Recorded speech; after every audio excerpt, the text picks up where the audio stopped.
Interval cut, അവിടെയൊക്കെ നമ്മളെ presence അതൊരു ഭയങ്കര ഭാഗ്യമാണ്. അത് വ്യത്യസ്തമായ സാധനങ്ങൾ വരണം, അപ്പോഴാണ് നമുക്ക് നിലനിൽക്കാൻ പറ്റുള്ളൂ. അപ്പൊ ആ വ്യത്യസ്തമായ ക്യാരക്ടേഴ്സിനാണ് വെയിറ്റ് ചെയ്യണത്. ചില ഹൈറ്റിൽ നിന്നൊക്കെ എടുത്ത് ജമ്പ് ചെയ്ത് വീഴുന്നുണ്ട്. മനുഷ്യനല്ലേ, ആ വീഴുമ്പോ വീഴുന്നതിന്റെ മൊത്തം ബോഡി ആ ഒരു വേദന ഉണ്ടാവും. ആ ഒരു പാഷൻ പിന്തുടർന്നുകൊണ്ട് അറ്റ്ലീസ്റ്റ് ഇവിടം വരെയെങ്കിലും ആവാൻ പറ്റി. ഇതൊന്നുമല്ല, എനിക്ക് തോന്നുന്നു 1% പോലും യാത്ര ചെയ്തിട്ടില്ല ഈ ഒരു വലിയൊരു ഇൻഡസ്ട്രിയിൽ. ഇപ്പൊ ഞാനൊരു ഓരോ കോളേജുകളിൽ പോകുന്നു, സ്കൂളുകളിൽ പോകുന്നുണ്ട്. ഇപ്പോഴും സ്റ്റിൽ അത് നമുക്ക് കിട്ടുന്ന ഒരു ചെറിയൊരു ട്രോഫി ആണെങ്കിലും അത് നമുക്ക് കിട്ടുന്ന അംഗീകാരമായിട്ട് തന്നെയാണ്. ഈ അമർബ്രം തുണിയിലും ചെയ്ത സീനെല്ലാം ഒന്നും തൂക്കിയിട്ടില്ല. വേറൊരു ഭാഗ്യം എന്ന് വെച്ചാൽ ഇന്റർവെൽ കട്ട്, അവിടെയൊക്കെ നമ്മളെ പ്രസൻസ് അതൊരു ഭയങ്കര ഭാഗ്യമാണ്. അത് പലവർക്കും കിട്ടാത്തൊരു. ഒരിക്കലും നാദിർഷാന്റെ ഒരു ഫസ്റ്റ് പടമാണെന്ന് ആരും പറയില്ല. എക്സ്പീരിയൻസ് ആയിട്ടില്ല. അത് എനിക്കും അങ്ങനെ ഒരു റോള് തന്നത് ഇക്കാടെ ഒരു ധൈര്യം തന്നെയാണ്. കാരണം എന്നെ അഭിനയിപ്പിച്ചൊന്നും നോക്കിയിട്ടൊന്നുമില്ല. ഞാൻ നേരെ അവിടെ നിന്ന് വരുന്നു, എന്നെ ഗ്രൂമിങ് ചെയ്തു, വേറൊന്നും പറഞ്ഞിട്ടില്ല. അങ്ങനത്തെ ഡയറക്ടർമാരെ കൊണ്ടുവരാൻ വേണ്ടി പ്രൊഡ്യൂസറും അങ്ങനത്തെ ആർട്ടിസ്റ്റുകളെ കൊണ്ടുവരാൻ വേണ്ടിയിട്ട് ഡയറക്ടറും ഒക്കെ കൂടി ചേരുമ്പോഴാണ് സിനിമയിൽ പുതിയ പുതിയ ചരിത്രങ്ങൾ സൃഷ്ടിക്കപ്പെടുന്നത്. കുറച്ച് പേര് അതിന് റിസ്ക് എടുക്കുന്ന കുറച്ച് ഡയറക്ടേഴ്സ് ഉണ്ട്. അവര് അങ്ങനെ ചെയ്താലേ അവസരങ്ങൾ വരുള്ളൂ, ആളുകൾ പുതിയ ആളുകൾ വരുള്ളൂ. ഇപ്പൊ മലയാള സിനിമയിൽ ഒരുപാട് പുതിയ താരങ്ങളുടെ സിനിമകൾ സൂപ്പർ ഹിറ്റുകളാവുന്നു, കോടികൾ വരുന്നു. അങ്ങനത്തെ ഒരു ലെവലിലേക്ക് മാറിയപ്പോൾ ഈ നേരത്തെ പറഞ്ഞ പോലെ സബ്ജക്റ്റാണ് ഇപ്പോൾ ഇമ്പോർട്ടൻറ്റ്. 100% സബ്ജക്ട്. ഇപ്പൊ ഇറങ്ങിയ സിനിമകൾ വ്യത്യസ്തമായിട്ടുള്ള സബ്ജക്റ്റുകളെല്ലാം ഹിറ്റ് ആവുന്നു. അതിൽ സബ്ജക്റ്റാണ് പലരും അഭിനയിച്ചു. അത് വലിയ താരങ്ങൾ അഭിനയിച്ചു, ചെറിയ താരങ്ങൾ അഭിനയിച്ചു, എല്ലാം സൂപ്പർ ഹിറ്റ് ആവുകയാണ്. അപ്പോൾ അങ്ങനെ വന്നപ്പോൾ ഒരുപാട് പ്രൊഡ്യൂസർമാർക്ക് പുതിയ ആളുകൾക്ക് അവസരം കൊടുക്കാൻ പറ്റി, പുതിയ താരങ്ങൾക്ക് അവസരം കിട്ടി.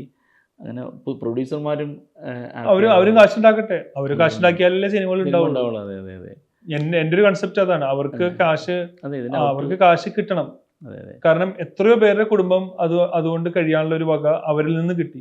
ആ ഒരു വ്യക്തി മാത്രം നഷ്ടം സഹിക്കേണ്ട ആവശ്യം തിരിക്കുന്നു. എന്നാൽ ഇന്നിപ്പോ പഴയ സിനിമ അപേക്ഷിച്ചിട്ട് ഇപ്പൊ സിനിമകൾക്ക് ഒരു തിയേറ്റർ മാത്രമല്ല വരുമാനം. ഇപ്പൊ അവർ പുറത്ത് പോകാം, സാറ്റലൈറ്റ്, അങ്ങനെ ഒരുപാട് മേഖലകൾ വന്നപ്പോൾ നോക്കിയും കണ്ടും ചെയ്യുന്ന ഒരു നല്ലൊരു സബ്ജക്റ്റും പ്രൊഡ്യൂസറും ഒക്കെ ആണെങ്കിൽ സംഭവം നഷ്ടം വല്ലാത്ത രീതിയിലേക്ക് സിനിമ ഏകദേശം എത്തപ്പെട്ടിട്ടുണ്ട്. അപ്പോൾ ഇനിയിപ്പോൾ ഇത്രയും കാര്യങ്ങൾ ചെയ്യുമ്പോൾ ഒരു പ്രൊഡ്യൂസ് ചെയ്യാനുള്ള താല്പര്യം ഇല്ല. ഞാൻ ഫ്രണ്ട്ഷിപ്പ് സിനിമാസ് കൊണ്ട് ഞാനൊരു ബാനർ എല്ലാം സെറ്റ് ചെയ്ത് വെച്ചിരുന്നു. അതിപ്പോഴും ഉണ്ട്, ഇല്ലാന്നില്ല. കാരണം അതിന്റെ ബാക്കിയെല്ലാം ചെയ്ത് വെച്ചേക്കുന്നതാണ്. എന്താ കാര്യം എന്ന് വെച്ച് കഴിഞ്ഞാല്, ഞാൻ നേരത്തെ പറഞ്ഞില്ലേ, ഇപ്പൊ ഒരു പ്രൊഡ്യൂസർ എന്ന് പറഞ്ഞാൽ ഒരാൾക്കാണ് റിസ്ക്. അപ്പൊ നമ്മൾ അതിൽ എങ്ങനെ ഡിവൈഡ് ചെയ്ത് പോകാം എന്നുള്ള പ്ലാനാണ്. ആ റിസ്ക് ആണ് ഉദ്ദേശിച്ചത്, ലോസ് അല്ല. അപ്പൊ അത് പ്രോഫിറ്റ് ആക്കിയാലേ ഇത് സർവൈവ് ചെയ്യുള്ളൂ, അല്ലെങ്കിൽ ഒരെണ്ണത്തിൽ തന്നെ തീരല്ലോ. അപ്പൊ അത് എങ്ങനെ ചെയ്യാം എന്നുള്ളതിന്റെ ഒക്കെ ഒരു പ്ലാൻ ഞാൻ ആ കോവിഡിന് മുന്നേ, അന്ന് കോവിഡ് ഒന്നും വന്നില്ലായിരുന്നു, അത് പ്രാക്ടിക്കലായി പോയിരുന്നു. പിന്നെ നമ്മുടെ കൂടെയുള്ളവർക്ക് ബിസിനസ് പരമായിട്ട് തകർച്ചകൾ വന്നു, പലർക്കും പല ബ്രാഞ്ചസ് ഉണ്ടായിരുന്നതൊക്കെ നമ്മൾ പ്രതീക്ഷിക്കാത്തൊരു ചേഞ്ച് ആയിരുന്നല്ലോ കോവിഡ് കൊണ്ടുവന്നത്. അപ്പൊ അങ്ങനെ വന്നപ്പോൾ പൊലിഞ്ഞു പോയി എന്ന് പറയാൻ പറ്റില്ല, പെൻഡിങ്ങിൽ വന്നൊരു സംഭവമാണ് എൻ്റെ ആ ഒരു അസോസിയേഷൻ. അപ്പൊ ആ ഒരു സാധനത്തിന്റെ പിന്നിലാണ് ഞാൻ ഇപ്പോഴും. അപ്പോൾ അത് കൊണ്ടുവരാന്ന് വെച്ചാല് അതില് നല്ല ടെക്നീഷ്യൻസ് ഉണ്ടാവും ആ ഒരു ഗ്രൂപ്പിൽ. അപ്പൊ ആ ഒരു സാധനം വെച്ചേക്കണം എന്ന് വെച്ച് കഴിഞ്ഞാൽ പുതിയൊരു, ഇപ്പൊ പറഞ്ഞാൽ ശരിയാവില്ല, ആരെങ്കിലും കൊണ്ട് കോപ്പി അടിച്ചാൽ. അതുകൊണ്ട് ഒരു ലക്ഷ്യങ്ങളിലേക്ക് നമുക്ക് വരും. തുടങ്ങിയെന്ന് പറയാം, ഇപ്പൊ ഒരുപാട് സിനിമകൾ ചെയ്തെങ്കിലും എന്താ പറയാ, ഒരു തുടക്കക്കാരനെന്ന രീതിയിൽ തന്നെ ജനങ്ങൾ കണ്ടെങ്ങനെ നിൽക്കുന്ന ഒരു ആളുകളിൽപ്പെട്ട ആൾ തന്നെയാണ് ഷഫീഖ് എന്ന് പറഞ്ഞ താരം. അപ്പോൾ ജനങ്ങൾ ഒരുപാട് പ്രതീക്ഷിക്കുന്നുണ്ട്. അപ്പോൾ ജനങ്ങൾ പ്രതീക്ഷിക്കുന്നതിന് നമുക്ക് ചെയ്യണമെങ്കിൽ നമുക്ക് ഓരോരുത്തർ അവസരങ്ങൾ തരുമ്പോഴാണ് ചെയ്യാൻ പറ്റുന്നത്. അങ്ങനത്തെ വ്യത്യസ്തമായ ക്യാരക്ടേഴ്സ് നമ്മളിലേക്ക് വന്നു. റിപ്പീറ്റഡ്, ഞാൻ പോലീസ് 2-3 ചെയ്തപ്പം എനിക്ക് ഇനി പോലീസ് ഇനിയും ചെയ്താൽ റിപ്പീറ്റഡ് ആയിപ്പോവും. 3 സിനിമകളിൽ SI ആയിട്ട് 3 എനിക്ക് 5-6 പടങ്ങളുണ്ട്. SIയും CIയും സൂപ്രണ്ടും ഒക്കെ ആയിട്ടുള്ള സംഭവങ്ങൾ. പക്ഷെ ഞാൻ അതിന് ഇത് പറയണല്ല, നമുക്കൊരു അവസരം തരുന്നതാണ്. പക്ഷെ ആളുകൾ കാണുമ്പോൾ നമുക്ക് കണ്ട് മടുക്കരുത്, മനസ്സിലായോ? അത് വ്യത്യസ്തമായ സാധനങ്ങൾ വരണം, അപ്പോഴാണ് നമുക്ക് നിലനിൽക്കാൻ പറ്റുള്ളൂ. അപ്പൊ ആ വ്യത്യസ്തമായ ക്യാരക്ടേഴ്സിനാണ് വെയിറ്റ് ചെയ്യണത്. അപ്പൊ നമുക്ക് കിട്ടിയേക്കുന്ന നമ്മൾ ചെയ്തേക്കുന്ന സിനിമകൾ റിലീസ് ആവണം. അപ്പൊ എന്നാലാണ് നമുക്ക് പിന്നെയും റീച്ച് വരുള്ളൂ. സിനിമയിൽ ഇപ്പോൾ ഇത്രയും അഭിനേതാക്കളും ഒക്കെയുള്ള ഈ ഒരു സിനിമയിൽ ഇപ്പോൾ അഭിനയമാണല്ലോ മെയിനായിട്ട് ശരിക്കും ആകർഷിച്ചിട്ടുള്ള ശരിക്കും സിനിമയിൽ നമ്മുടെ മലയാള സിനിമയിൽ ഏറ്റവും വ്യത്യസ്തനായ അല്ലെങ്കിൽ ശരി ഹാർഡ് വർക്ക് ചെയ്യുന്ന ഒരു താരമായിട്ട് ആരെയാണ് തോന്നിയിട്ടുള്ളത്? എല്ലാവരും ഹാർഡ് വർക്ക് ചെയ്യുന്നുണ്ട്. ആരാ ഹാർഡ് വർക്ക് ചെയ്താലും നിലനിൽക്കാൻ പറ്റുള്ളൂ. എടുത്ത് പറയാൻ വെച്ചാൽ ഫിസിക്കലി ഫിറ്റ്നസിന് വേണ്ടി ചെയ്യുന്ന ഹാർഡ് വർക്കാണ് ഏറ്റവും വലിയ. ഫിസിക്കലി ഇപ്പൊ പൃഥ്വിരാജ് ചെയ്ത രാജു ചെയ്ത ഇതുണ്ട് ആടുജീവിതം, അത് അതിലേക്ക് വേണ്ടി ഇടുന്ന എഫേർട്ട്. എനിക്ക് ഉണ്ണിയുടെ കേസ് അറിയാം. ഞങ്ങള് പേഴ്സണലി അല്ലാതെ ക്രിക്കറ്റും ഒക്കെ ആയിട്ട് നമ്മൾ ഒരുമിച്ച് ഇത് ചെയ്യാനുണ്ട്. ഞാൻ പാക്ക് ചെയ്യാൻ വേണ്ടി കഷ്ടപ്പെട്ടപ്പോൾ എനിക്കറിയാവുന്നതാണ് എന്തോരം ബുദ്ധിമുട്ടുണ്ടെന്നുള്ളത്. അപ്പൊ ഉണ്ണി അതിന് വേണ്ടിയിട്ട് പാക്ക് ആക്കുന്നു, പിന്നെ അത് കളയാൻ കൊടകയറാക്കുന്നു, വീണ്ടും തിരിച്ച് പാക്ക് ആക്കുന്നു.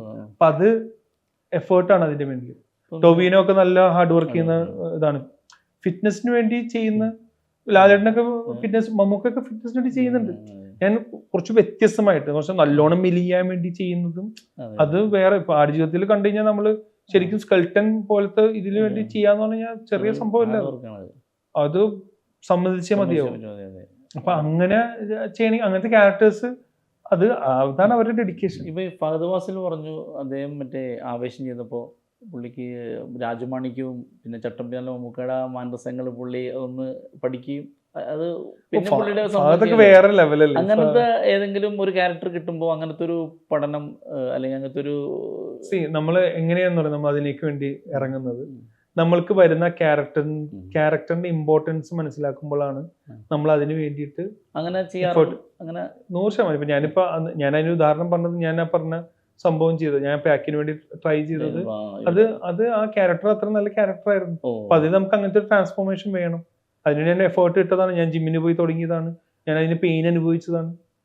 എനിക്ക് ഈ സ്റ്റൊമക്ക് ഇഷ്യൂ വന്നു. കാരണം ഇത് വേണ്ടി ചെയ്യുമ്പം അത് ഈ സ്റ്റൊമക്കിന് വേണ്ടി അല്ലെങ്കിൽ പാക്കിന് വേണ്ടി വർക്കൗട്ട് ചെയ്യുന്നവർക്ക് ഇനീഷ്യലി ഉണ്ടാവുന്ന ബുദ്ധിമുട്ടുകൾ എനിക്ക് വന്നു.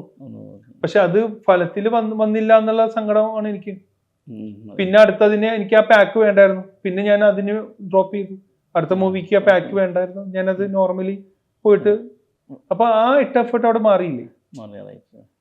ഇപ്പൊ ഞാൻ എന്നെ സംബന്ധിച്ചിടത്തോളം എനിക്ക് അങ്ങനെ ഒരു സാധനം വന്നു കഴിഞ്ഞാൽ, ഇപ്പൊ ഞാനിപ്പം ധർമ്മയോധ ചെയ്ത സമയത്ത് അവിടെ നമുക്ക് ഈ അതായത് കുതിരയുടെ ചാണകത്തിന്റെ സ്മെല്ല് നമുക്ക് സഹിക്കാൻ പറ്റില്ല. ഭയങ്കര സ്മെല്ലായിരിക്കും. നമ്മൾ അങ്ങനത്തെ സ്ഥലത്ത് കിടന്നിട്ടാണ് ഉരുണ്ട് മറിഞ്ഞ് കിടന്ന് നമ്മളപ്പോ അതിനുവേണ്ടി ആ തണുപ്പത്ത് ഞാൻ വിചാരിച്ചത് എനിക്ക് അവിടെ സർവേ ചെയ്യാൻ പറ്റും എന്നുള്ളത്. അത്രയും തണുപ്പത്ത് അപ്പൊ ഒരു പൊടി മഴയും കൂടി പെയ്യുമ്പോൾ മീൻസ് അപ്പൊ ഉണ്ടാവുന്ന ഒരു തണുപ്പ് വേറെയാണ്. കിടന്ന് വിറച്ചു പോവും. നമ്മൾക്ക് നമ്മുടെ ക്രൂവിലേക്ക് എത്തണമെങ്കിൽ കുറെ നടക്കണം. അതില് എപ്പോഴും വെള്ളം പെട്ടെന്ന് കയറാവുന്ന ഇത് ക്രോസ് ചെയ്യണം. പിന്നീട് ആ സ്ഥലങ്ങളിലൊക്കെ ഫ്ലഡ് ആയിട്ടുണ്ട്, അറിഞ്ഞു കാണും. കാരണം അവിടെ കുറെ ബിൽഡിംഗ് ഒക്കെ ഒലിച്ചു പോവുകയും ചെയ്ത്. ഞാൻ ഇൻസ്റ്റയില് റീലിട്ടതില് ആ പാലമൊന്നും ഇല്ല. ഒരു പാലമുണ്ട്, ഒരു പാലത്തിൽ കൂടെ നടന്നു വരുന്ന റീലിട്ടുണ്ടായിരുന്നു. അത് അവിടെ വെച്ചെടുത്ത ഷൂട്ടാ, മീൻസ് അവിടെ ഷൂട്ട് ചെയ്തതാ. അതൊന്നും ഇല്ല, ഒക്കെ ഒലിച്ചു പോയി. അപ്പൊ അങ്ങനത്തെ റിസ്ക്കുള്ള സ്ഥലങ്ങളിലൊക്കെ പോയിട്ടാണ് നമ്മളിത് ചെയ്യുന്നത്. അപ്പൊ നമ്മൾ അതെല്ലാം നമ്മൾ സഹിക്കല്ലേ. നമ്മളവിടെ ആ തണുപ്പും അതെല്ലാം സഹിച്ച് നമ്മൾ അതിന് പോയിട്ട് ആവി പിടിക്കുന്നു, ഗാർഗിൾ ചെയ്യുന്നു. നമ്മൾ പ്രിക്കോഷൻസ് വേറെ എടുക്കുന്നത്, എന്നാലും നമുക്ക് അത്രയും ദിവസം നിൽക്കാൻ പറ്റുള്ളൂ അവിടെ. അപ്പോ അതും ഒരു ഏരിയയിലേക്ക് കുടകൾ കൊണ്ടുപോകാൻ പറ്റില്ല. കാരണം ക്യാമറ വെക്കണത് വെച്ച് നോക്കുമ്പോ കുടയൊന്നും ആ ഏരിയയിൽ പാടില്ല. അപ്പൊ അങ്ങനെയുള്ള സ്ഥലത്ത് നമുക്ക് ഈ പറഞ്ഞ പോലെ എന്താ പറയാ, ആ തണുപ്പും ഇതെല്ലാം സഹിച്ച് തന്നെ നിന്ന് ചെയ്യണം. ഒരു ചോദ്യം കൂടെ, നമ്മുടെ അമർ അക്ബർ അന്തോണിന്ന് നമ്മൾ ആ ക്യാരക്ടർ ബംഗാളി ചെയ്യാൻ വേണ്ടിയിട്ട് ഏതെങ്കിലും ഒരു റെഫറൻസ് അല്ല, നമ്മളെ വീടിന്റെ അടുത്തൊക്കെ കുറച്ച് ബംഗാളീസ് ഉണ്ടായിരുന്നല്ലോ. അപ്പൊ അവരെ നമ്മളൊന്ന് വാച്ച് ചെയ്തിരുന്നല്ലേ. കാരണം അവര് കാണിക്കുന്ന സംഭവങ്ങളില്ല. ശരിക്കും ഒരു ബംഗാളി ഇപ്പൊ എവിടെ വരുന്നില്ല. നമ്മൾ ആ ഏരിയയിലൊക്കെ പണിക്കും ഇതിനൊക്കെ വരുന്ന അത് ഞാൻ ആ സമയത്ത് നോക്കിയിരുന്നു. കാരണം ഞാൻ ഫസ്റ്റ് ചെയ്യുന്ന ഒരു സംഭവമുള്ളൂ. അപ്പൊ എനിക്ക് അതിനുവേണ്ടി എങ്ങനെയൊക്കെ ചെയ്യാൻ പറ്റും എന്നുള്ളത്, അതുപോലെ ഫൈറ്റ് പറയുമ്പോഴും ഇക്കാണെങ്കിലും ഇക്ക തന്നെ എൻ്റെ അടുത്ത് പറഞ്ഞിട്ടുണ്ട്, ഇത് സിനിമ കാണാൻ നീയും വേണം, പറ്റാത്തത് പറ്റൂല എന്ന് തന്നെ പറഞ്ഞു. ഞാൻ അവിടെ അല്ല, നമുക്ക് എങ്ങനെ അതിനുവേണ്ടി പ്രാക്ടീസ് ചെയ്ത് കാരണം അത് രാജുവും അത് ശ്രദ്ധിച്ചിട്ടുണ്ട്. എനിക്കത് ഇൻഡയറക്ട്ലി എനിക്കത് കിട്ടിയിട്ടുള്ളതാണ്. കാരണം ഞാൻ അവിടെ കാരണം അവര് വരുമ്പോ ഞാൻ കാരണം അവർക്കൊരു ഇത് വരരുത്. അവരായിട്ടുള്ള സൗഹൃദം എങ്ങനെയുണ്ടായിരുന്നു? നല്ല സപ്പോർട്ടായിരുന്നു. അത് ഞാൻ മുന്നേയും ഇന്റർവ്യൂസിൽ പറഞ്ഞേക്കണം. അവര് സപ്പോർട്ട് ചെയ്തുകൊണ്ട് മാത്രം തന്നെയാണ് എനിക്കത് മര്യാദക്ക് ചെയ്യാൻ പറ്റിയത്. നമ്മള് അറിയാലോ, ഗിവ് ആൻഡ് ടേക്ക് പോളിസി ഉണ്ടല്ലോ. നമുക്ക് ഓപ്പോസിറ്റ് എന്നുള്ള ആള് നമ്മളെ സപ്പോർട്ട് ചെയ്യുമ്പോൾ നമുക്ക് ചെയ്യുന്ന പെർഫോമൻസ് ഒന്നുകൂടി കൂടും. അവർക്ക് പറഞ്ഞു തരും. നമുക്ക് അത്ര എക്സ്പീരിയൻസ് ഇല്ലല്ലോ. അത്ര എന്ന് പറഞ്ഞാൽ നമുക്ക് എക്സ്പീരിയൻസ് ഇല്ലാന്ന് വേണമെങ്കിൽ പറയാം. നമുക്ക് ആ കുറച്ച് ചെയ്ത പടങ്ങളിലൊരു ഇതല്ലേ, നമ്മളിപ്പോ റോപ്പിൽ ചെയ്യുന്ന സാധനങ്ങളൊക്കെ നമ്മൾ ആദ്യമായിട്ടല്ലേ നമ്മൾ ആ ചെയ്യുന്നത്. പക്ഷെ എന്തോ കുരുത്തം കൊണ്ട് അതൊക്കെ നമുക്ക് ഒറ്റ ടേക്കിലൊക്കെ നമുക്ക് എടുക്കാൻ പറ്റിയിട്ടുണ്ട്. കാരണം നമ്മൾ എന്തിനും തയ്യാറായി നിൽക്കുകയാണ്. ഇത് എന്ത് വന്നാലും ഡു ഓർ ഡൈ സിറ്റുവേഷൻ ആണ്. അപ്പോ എങ്ങനെയൊക്കെ ചെയ്യാം എല്ലാത്തിനും ഞാൻ റെഡിയാണ്. ചില ഹൈറ്റിൽ നിന്നൊക്കെ എടുത്ത് ജമ്പ് ചെയ്ത് വീഴുന്നുണ്ട്. മനുഷ്യനല്ലേ, ആ വീഴുന്നതിന്റെ മൊത്തം ബോഡി ആ ഒരു വേദന ഉണ്ടാവും. ഞാൻ എന്നിട്ട് പോയിട്ട് തൊട്ടടുത്ത കടയുണ്ട്, കടയുടെ തൂണുണ്ടാവില്ല, അത് പോയി പിടിച്ചിങ്ങനെ തൂങ്ങിയിരിക്കും. എന്റെ കാല് നിലത്ത് മുട്ടേണ്ട രീതിയിൽ ഞാൻ തൂങ്ങും. കാരണം വേദന സഹിക്കാൻ പറ്റാനിട്ട്. നമ്മൾ വിചാരിക്കുമ്പോൾ എളുപ്പമാണ്, പക്ഷെ താഴത്ത് ഈവൻ ബെഡ് ഇട്ടാലും നമ്മളെ ചാടി വീഴുന്ന നമ്മുടെ ശരീരമാണ് ഈ വീഴുന്നത്. നമ്മൾ വേറെ റബ്ബറൊന്നും ശരീരത്തിൽ ഫിറ്റ് ചെയ്തിട്ടില്ല. ഒബ്വിയസ്ലി ഉണ്ടാവും. ആ വീഴുന്നത് ബെഡിലാണെങ്കിൽ നമുക്ക് വീഴ്ചയാണ്. അത്ര ഹൈറ്റിൽ നിന്ന് എടുത്തിട്ടാണ് നമ്മൾ 2 സ്റ്റൂളൊക്കെ ഇട്ട് അതിന്റെ മേലിരുന്നത്. പിന്നെ ഫുൾ എയറിൽ ചാടി ഒറിജിനാലിറ്റി കിട്ടാൻ വേണ്ടി ഒന്ന് ലാൻഡ് ചെയ്യണവരെ ആ നമ്മളെ ബോഡിയാണ് കൊണ്ടിടുന്നത്. എത്ര ടേക്ക് എടുത്തിട്ടുണ്ടാവും? അതൊക്കെ റിപ്പീറ്റഡ് ടേക്സ് ഉണ്ട്. കാരണം പല ആംഗിൾ ലോ ആംഗിളും ഹൈ ആംഗിളൊക്കെ വെച്ചിട്ടുള്ള സംഭവങ്ങൾ കുറെ ചെയ്തുകൊണ്ട് വീണ്ടും സെയിം തന്നെ ചെയ്യണമല്ലോ. അപ്പൊ അതൊക്കെ ഓരോ ഷാട്ടും കഴിഞ്ഞിട്ട് ഞാൻ തോന്നി പിടിച്ചു, അയ്യോ നോ പെയിൻ നോ ഗെയിൻ. കഷ്ടപ്പെടാൻ തയ്യാറായി, അത്രയും കഷ്ടപ്പെട്ട റിസൾട്ട് ഉണ്ടായി. ഇപ്പോൾ മലയാളിയായിട്ട് ബംഗാളിയായിട്ട് അഭിനയിച്ചു പറയുമ്പോൾ അത് ഇന്ത്യ മുഴുവനുള്ള ഒരു ക്യാരക്ടറാണ് അഭിനയിച്ചിരിക്കുന്നത്. ഇന്ത്യയും കഴിഞ്ഞ് ഇനി ഹോളിവുഡിലെത്തട്ടെ സംഭവം. ആഗ്രഹങ്ങൾ എന്താ ഇല്ലാത്ത എല്ലാം ആഗ്രഹങ്ങളുണ്ട്. അപ്പോ ദൈവം തീരുമാനിക്കണ പോലെ. ഇപ്പൊ ഞാൻ വിചാരിച്ചില്ല, അറ്റ്ലീസ്റ്റ് എന്റെ ആഗ്രഹം ഉണ്ടായിരുന്നു കുറച്ചു പേരെങ്കിലും അതിനെ തിരിച്ചറിയണം എന്നുള്ളത്. ആഗ്രഹം എന്തായാലും ദൈവം സാധിച്ചു. കാരണം ഞാൻ ഇത് വിട്ടിട്ട് പോയിട്ട് ഞാൻ തിരിച്ചു വന്ന ആളാണ്. ഇത് ഡ്രോപ്പ് ചെയ്ത് ജീവിക്കാൻ വേണ്ടി പോയിട്ട് തിരിച്ച് വന്ന ആളെന്നുള്ള ലെവലില് നമുക്ക് പഠിച്ചവൻ എന്തായാലും ഒരു സംഭവം തന്നല്ലോ. ഇപ്പോ വേറെ ഏതൊക്കെ സിനിമയാണ് ഇപ്പോ ചെയ്തുകൊണ്ടിരിക്കുന്നത്? റിലീസിനുണ്ട് കുറച്ച് സിനിമകൾ. ഇപ്പൊ point range, price of police, Dharmayodha, Mazhayirambal. Recent release ആവുന്നത് once upon a time in Kochi. മറ്റേ 2 മൂവീസിലും ഞാനൊരു ഒന്നില് ഒരു രഹസ്യ പോലീസിന്റെ ഒരു ക്യാരക്ടറാണ് ചെയ്തേക്കുന്നത്, പ്രൈസ് ഓഫ് പോലീസ്. പോയിന്റ് റേഞ്ചിലും അതുപോലെ ഒരു ഹെൽപ്പ് ചെയ്യുന്നൊരു സസ്പെൻസ് ഉള്ള ഒരു ക്യാരക്ടറാണ്. പോലീസിനെ ഹെൽപ്പ് ചെയ്യുന്ന സസ്പെൻസ് ഉള്ള ഒരു ക്യാരക്ടറാണ് അതിൽ ചെയ്തേക്കുന്നത്. പിന്നെ ധർമ്മയോധ ഓൾറെഡി ഒരു ഭ്രാന്തന്റെ കഥാപാത്രം. മഴയിറമ്പൽ ആക്ച്വലി ഒരു ആദിവാസി ബേസ് ചെയ്തിട്ടുള്ള ഒരു മൂവിയാണ്. നമ്മുടെ അബു സലീംക്കാണ് അതിൽ നായകനായിട്ട് ചെയ്തിരിക്കുന്നത്. അപ്പോൾ ആ മൂവി ഈ പറഞ്ഞ പോലെ ഞാൻ അതിലൊരു വൃത്തിയായിട്ട ഒരു കഥാപാത്രം, എനിക്ക് തന്നെ ദേഷ്യം തോന്നിയിരിക്കുന്ന ഒരു കഥാപാത്രമാണ് അതിൽ എല്ലാ ചേരുവയും കൂടി ചേർന്ന ഒരു സാധനമാണ്. എന്റെ മുഖത്ത് തന്നെ ഉണ്ട് അതിന്റെ ആ ക്യാരക്ടറിനോടുള്ള ഒരു ഇത്. പക്ഷെ ക്യാരക്ടറാണല്ലോ. അപ്പൊ അങ്ങനത്തെ ഒരു സാധനം ഞാനത് കണ്ടു, ചെയ്ത പോർഷൻസ് കണ്ടപ്പോ എനിക്ക് അതിൽ തന്നെ എനിക്ക് തന്നെ ഒരു വെറുപ്പ് തോന്നുന്ന രീതിയിലുള്ള സാധനം. അവാർഡ് പ്രതീക്ഷിക്കാവുന്ന ഒരു ക്യാരക്ടറായിരിക്കും അത്. അവാർഡിന് അയക്കുന്ന സാധനമാണ് അത്. എനിക്ക് തോന്നുന്നു അബൂക്കാക്കൊക്കെ ഒരു നല്ലൊരു പെർഫോമൻസ് വന്നേക്കുന്ന സംഭവമാണ്. പിന്നെ ഒരു വൃത്തിയിട്ട കഥാപാത്രമാണ്. ആദിവാസികളുടെ ഇടയിൽ നടത്തുന്ന കുറെ വൃത്തികേടുകൾ കാണിച്ചേക്കുന്ന ഒരു. അബൂക്ക വർഷങ്ങളായിട്ട് ആ ബോഡി മേലിരിക്കുന്ന ഒരു വലിയ അബൂക്ക തന്നെ റെഫർ ചെയ്തിട്ട് കിട്ടിയ ഒരു സിനിമയാണ്. അപ്പൊ അത് പറയാതിരിക്കാൻ പറ്റില്ല. അബൂക്കാക്കും ഷഫീഖിനും ഒക്കെ നല്ല അവാർഡ്, നല്ല ജനസമയത്തോട് പഠിച്ചോന്റെ കാര്യങ്ങളിലാണല്ലോ. അത് ഫെസ്റ്റിവൽ മൂവി കൂടിയാണ്. ഫെസ്റ്റിവൽ മൂവിയാണ്. ധർമ്മയോധം ഏകദേശം അതൊരു ലെവലിൽ വരുന്നതാണ്. അപ്പം അങ്ങനത്തെ 2 ചെയ്തു വെച്ചിട്ടുണ്ട്. ഈ താരങ്ങൾക്ക് ഇങ്ങനെ കിട്ടുന്ന അംഗീകാരങ്ങൾ ഒന്നും കൂടെ ഉത്തരവാദിത്തങ്ങളും ഒന്നും കൂടെ നല്ല വേഷം ചെയ്യാനുള്ള പ്രചോദനമാണല്ലോ അതിൽ നിന്ന് ലഭിക്കുന്നത്. അതങ്ങനെ സംഭവിക്കട്ടെ എന്ന് ആത്മാർത്ഥമായി പ്രാർത്ഥിക്കുന്നു. നല്ലൊരു ജോലിയായിരുന്നു ദുബായിൽ, നല്ലൊരു ആയിരുന്നു. അതെ, ജോലിയൊക്കെ നല്ല ജോലി തന്നെയായിരുന്നു. ഫാമിലി വിസയും കാര്യങ്ങളിലൊക്കെ ചെയ്യാൻ പറ്റുന്ന സംഭവങ്ങളൊക്കെ ആയിരുന്നു. പക്ഷെ അതിനേക്കാൾ സന്തോഷമുണ്ട് നമ്മളിങ്ങനെ നിൽക്കുമ്പോൾ, നമുക്ക് ഇടയ്ക്കിടയ്ക്ക് ഓരോ അംഗീകാരങ്ങൾ കിട്ടുമ്പോൾ, നമ്മൾ ഓരോ സ്ഥലത്ത് നമ്മൾ ഗസ്റ്റ് ആയിട്ട് വിളിക്കുമ്പോഴും. അപ്പൊ അത് ഞാൻ ആഗ്രഹിച്ച പോലെ നമ്മളെ ആ ഒരു പാഷൻ പിന്തുടർന്നുകൊണ്ട് അറ്റ്ലീസ്റ്റ് ഇവിടം വരെയെങ്കിലും ആവാൻ പറ്റി. ഇതൊന്നുമല്ല, ഞാനൊരു എനിക്ക് തോന്നുന്നു 1% പോലും യാത്ര ചെയ്തിട്ടില്ല ഈ ഒരു വലിയൊരു ഇൻഡസ്ട്രിയിൽ. അപ്പൊ ഇനിയും കിടക്കുകയാണ്. ഇതിന് സമയമോ അല്ലെങ്കിൽ പ്രായമൊന്നും ഇല്ലല്ലോ. എത്ര പ്രായമായാലും അഭിനയിക്കാനുള്ള സാധ്യതകളുണ്ട്, പല ക്യാരക്ടേഴ്സ് അഭിനയിക്കാമല്ലോ. അപ്പൊ അതുകൊണ്ട് ഇപ്പൊ സന്തോഷമാണോ അപ്പൊ ഈ ഫീൽഡില്? പിന്നെ 100% സന്തോഷം. ഇപ്പൊ ഇവൻ ഇപ്പൊ ഇക്കാണെങ്കിൽ എന്നെ ഇങ്ങോട്ട് വിളിച്ചത് ഞാൻ സിനിമ ചെയ്തതുകൊണ്ടാണ് വിളിച്ചത്, അല്ലാതെ ഞാൻ എന്നെ പരിചയം ഉണ്ടെന്ന് പറഞ്ഞിട്ട് ഇന്റർവ്യൂ തരാൻ വേണ്ടി വിളിച്ചിട്ടൊന്നുമില്ലല്ലോ.